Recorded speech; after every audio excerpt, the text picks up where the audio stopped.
Sir TVK வந்து gen Z கிட்ஸை தான் மெயினாக டார்கெட் பண்ணுறாங்க அப்படின்றது விஜய் சார் பேசின வீடியோலேயே நமக்கு வந்து அப்பட்டமாக தெரியுது. அவங்க வந்து ஃபஸ்ட் டைம் ஓட்டர்ஸ் அவங்க தான் அவங்களோட டார்கெட் அப்படின்ற மாதிரி அவரே சொல்கிற மாதிரி தான் இருந்தது.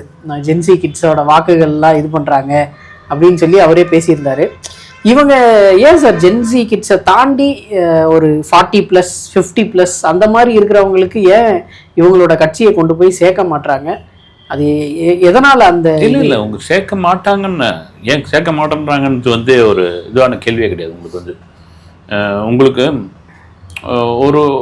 ஒரு நடிகருக்கான ஒரு வயது இருக்குன்னு வச்சுங்க. பொதுவாகவே சொல்லுவாங்க அந்த வயசு வச்சவங்களுக்கு மேலே ரசிகர் கிடையாதுன்னுவாங்க.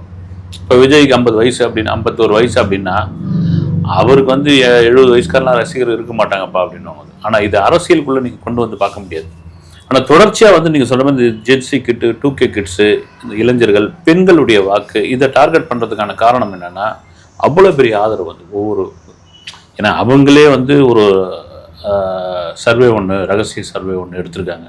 இடத்துல பார்த்தீங்கன்னா அவ்வளோ நீங்கள் சொல்கிற மாதிரி ஜென்சி கிட் 2K கிட்ஸுன்னு தான் பெருமளவில் இந்த வாக்கு எந்த விதத்துலையும் வந்து செதறி போயிடக்கூடாது, இந்த எஸ்ஐஆரால் இந்த வாக்கு எந்த விதத்தில் பாதிப்பாயிடக்கூடாது எல்லாருக்கும் இருக்கு இல்லைங்களா.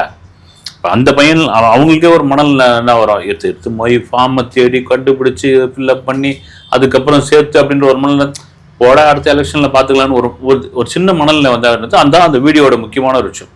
உங்கள் வாக்கு ஏறக்குறைய திருடப்படுகிறது இல்லை உங்கள் வாக்கு வந்து காணாமல் போகப்படுகிறது அப்படின்ற மாதிரி ஒரு விஷயத்தை அவர் பேசியிருக்காரு.